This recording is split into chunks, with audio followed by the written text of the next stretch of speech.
اور اسی کے سلسلے کو آگے کر رہے ہیں، جو پچھلے زمانے میں کہیں نکل گئے تھے، یعنی اصحاب کہف کے بارے میں نبی کریم صلی اللہ علیہ وآلہ وسلم سے پوچھو کہ ان کا واقعہ کیا تھا، اس لیے کہ ان کا واقعہ نہایت عجیب غریب ہے، ہماری پرانی کتابوں کے علاوہ اس واقعے کا ذکر کہیں نہیں ملے گا۔ اگر وہ نبی ہیں تو اللہ تعالیٰ کی طرف سے خبر پا کے ان کے بارے میں بتا دیں گے، ورنہ نہیں بتا سکیں گے۔ پھر ان سے یہ پوچھنا کہ سکندر ذوالقرنین کون تھا، اس کا کیا قصہ ہے۔ پھر ان سے روح کے بارے میں پوچھنا کہ وہ کیا چیز ہے۔ اگر انہوں نے پہلے دونوں سوالوں کا جواب دے دیا اور ان کا واقعہ بتا دیا اور تیسرے سوال یعنی روح کے بارے میں بتا دیا تو تم لوگ سمجھ لینا کہ وہ سچے نبی ہیں، اس صورت میں تم ان کی پیروی کرنا۔ یہ لوگ یہ 3 سوالات لے کر واپس مکہ آئے اور قریش سے کہا، ہم ایسی چیز لے کر آئے ہیں کہ اس سے ہمارے اور محمد کے درمیان فیصلہ ہو جائے گا۔ اس کے بعد انہوں نے یہ ساری تفصیل سنائی۔ اب یہ مشرکین حضور نبی کریم صلی اللہ علیہ وآلہ وسلم کے پاس آئے، انہوں نے آپ سے کہا، اے محمد، اگر آپ اللہ کے سچے رسول ہیں تو ہمارے 3 سوالات کے جوابات بتا دیں۔ پہلا سوال یہ کہ اصحاب کہف کون تھے، دوسرا سوال یہ کہ ذوالقرنین کون تھے، تیسرا سوال یہ کہ روح کیا چیز ہے۔ آپ نے ان کے سوالات سن کر فرمایا، میں ان سوالات کے جوابات تمہیں کل دوں گا۔ نبی کریم صلی اللہ علیہ وآلہ وسلم نے اس جملے میں انشاءاللہ نہیں کہا، یعنی یہ نہ فرمایا کہ انشاءاللہ میں تمہیں کل جواب دوں گا۔ قریش آپ کا جواب سن کر واپس چلے گئے۔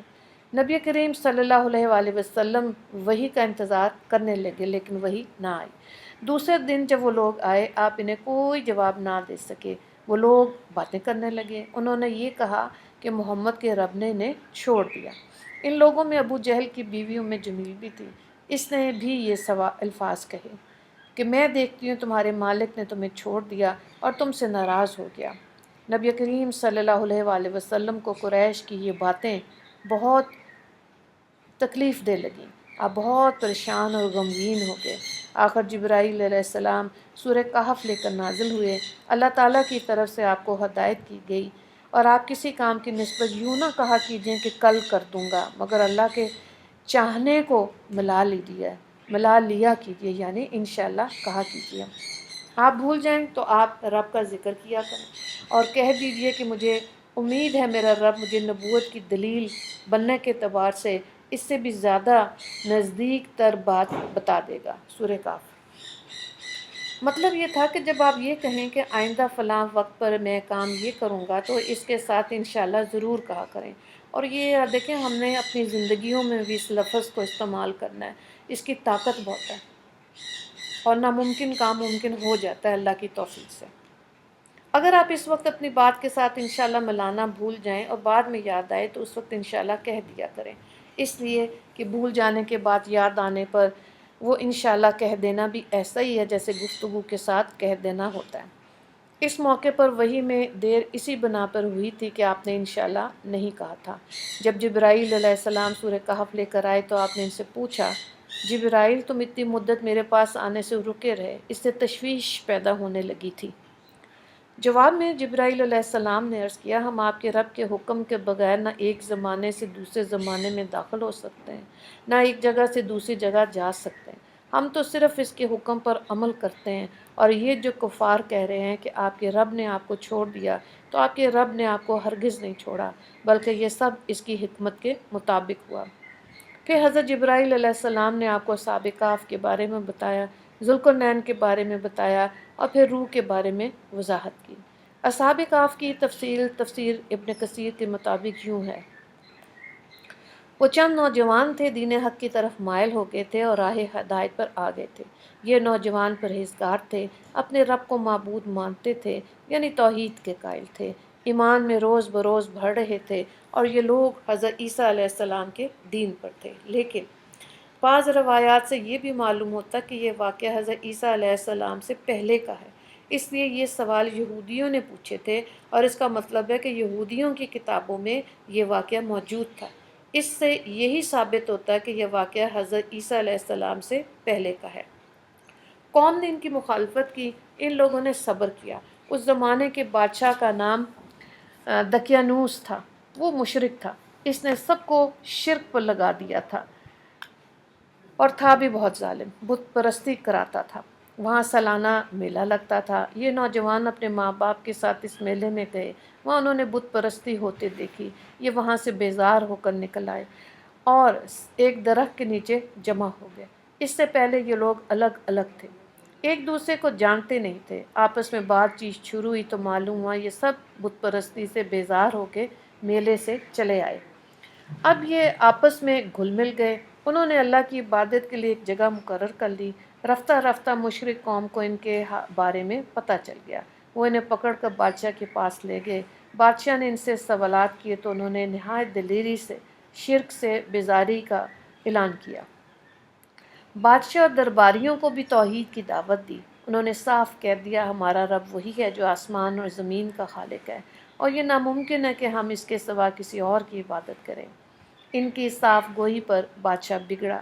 اس نے انہیں ڈرایا، دھمکایا اور کہا اگر یہ باز نہ آئے تو میں انہیں سخت سزا دوں گا۔ بادشاہ کا حکم سن کر ان میں کوئی کمزوری پیدا نہ ہوئی، ان کے دل اور مضبوط ہو گئے، لیکن ساتھ ہی انہوں نے محسوس کر لیا کہ یہاں رہ کر وہ اپنے دین داری پر قائم نہیں رہ سکیں گے۔ اس لیے انہوں نے سب کچھ چھوڑ کر وہاں سے نکلنے کا ارادہ کیا۔ جب یہ لوگ اپنے دین کو بچانے کے لیے قربانی دینے پر تیار ہو گئے تو ان پر اللہ تعالیٰ کی رحمت نازل ہوئی۔ ان سے فرما دیا گیا جاؤ تم کسی غار میں پناہ حاصل کرو، تم پر تمہارے رب کی رحمت ہو گئی اور وہ تمہارے کام میں آسانی اور راحت مہیا فرما دے گا۔ پس یہ لوگ موقع پا کر وہاں سے بھاگ نکلے اور ایک پہاڑ کے غار میں چھپ گئے۔ قوم نے انہیں ہر طرف تلاش کیا لیکن وہ نہ ملے۔ اللہ تعالیٰ نے انہیں ان کے دیکھنے سے عاجز کر دیا۔ بالکل اسی قسم کا واقعہ حضور نبی کریم صلی اللہ علیہ وآلہ وسلم کے ساتھ پیش آیا تھا جب آپ نے حضرت ابو بکر صدیق رضی اللہ تعالیٰ عنہ کے ساتھ غار ثور میں پناہ لی تھی، لیکن مشرکین غار کے منہ تک آ جانے کے باوجود آپ کو دیکھ نہیں سکے تھے۔ اس واقعے میں بھی چند روایات میں تفصیل اس طرح ہے کہ بادشاہ کے آدمیوں نے ان کا تعقب کیا تھا اور غار تک پہنچ گئے تھے، لیکن غار میں وہ ان لوگوں کو نظر نہیں آئے تھے۔ قرآن کریم کا اعلان ہے کہ اس غار میں صبح شام دھوپ آتی جاتی ہے۔ یہ غار کس شہر کے کس پہاڑ پر میں ہے یہ یقینی طور پر کسی کو نہیں معلوم۔ پھر اللہ تعالیٰ نے ان پر نیند طاری کر دی۔ اللہ تعالیٰ نے کروٹیں بدلواتے رہے۔ ان کا کتا بھی غار میں ان کے ساتھ تھا۔ اللہ تعالیٰ نے جس طرح اپنی قدرت کاملہ سے انہیں سلا دیا اسی طرح انہیں جگا دیا۔ وہ 309 سال تک سوتے رہے۔ اب 309 سال بعد جاگے تو بالکل ایسے تھے جیسے ابھی کل ہی سوئے تھے۔ لوہے کی دیوار، ان کے بدن، کھال بال وغیرہ ہر چیز بالکل صحیح سلامت تھی، یعنی جیسے سوتے وقت تھے بالکل ویسے ہی تھے، کسی قسم کی کوئی تبدیلی واقعہ نہیں ہوئی تھی۔ وہ آپس میں کہنے لگے کیوں بھائی بھلا ہم کتنی دیر تک سوتے رہے؟ ایک نے جواب دیا 1 دن یا اس سے بھی کم۔ یہ بات اس نے اس لیے کہی کہ صبح کے وقت سوئے تھے اور جب جاگے تو شام کا وقت تھا، اس لیے انہوں نے یہ خیال کیا کہ وہ 1 دن یا اس سے کم سوئے ہیں۔ پھر ایک نے یہ کہہ کے بات ختم کر دی اس کا درست علم تو اللہ تعالیٰ کو ہے۔ اب انہیں شدید بھوک پیاس کا احساس ہوا۔ انہوں نے سوچا بازار سے کھانا منگوانا چاہیے۔ پیسے ان کے پاس تھے، ان میں سے کچھ وہ اللہ کے راستے میں خرچ کر چکے تھے، کچھ ان کے پاس باقی تھے۔ ایک نے کہا ہم میں سے کوئی پیسہ لے کر بازار چلا جائے، کھانے کی کوئی چیز عمدہ لے کر آئے اور جاتے اور آتے ہوئے اس بات کا خیال رکھے کہ کہیں لوگوں کی نظر اس پر نہ پڑ جائے۔ سودا خریدتے وقت بھی ہوشیاری سے کام لیں، کسی کی نظروں میں نہ آئیں۔ اگر انہیں ہمارے بارے میں معلوم ہو گیا تو پھر ہماری خیر نہیں۔ دقیانوس کے آدمی ابھی تک ہمیں تلاش کر رہے ہوں گے۔ چنانچہ ان میں سے ایک غار سے باہر نکلا۔ اسے سارا نقشہ بدلا ہوا نظر آیا۔ اب اسے کیا معلوم تھا کہ وہ 309 سال تک سوتے رہے۔ اس نے دیکھا کوئی چیز اپنے پہلے حال پر نہیں۔ شہر میں کوئی بھی اسے جاننا پہچانا نظر ہی نہ آیا۔ حیران ہو گیا، پریشان تھا اور ڈرے ڈرے انداز میں آگے بڑھ رہا تھا۔ اس کا دماغ چکرا رہا تھا، سوچ رہا تھا کل شام تو ہم اس شہر کو چھوڑ کے گئے، پھر یہ اچانک کیا ہو گیا؟ جب زیادہ پریشان ہوا تو اس نے اپنے دل میں فیصلہ کیا کہ مجھے جلد از جلد سودا لے کے اپنے ساتھیوں کے پاس غار میں واپس جانا چاہیے۔ آخر وہ ایک دکان پر پہنچا، دکاندار کو پیسے دیے اور کھانے پینے کا سامان طلب کیا۔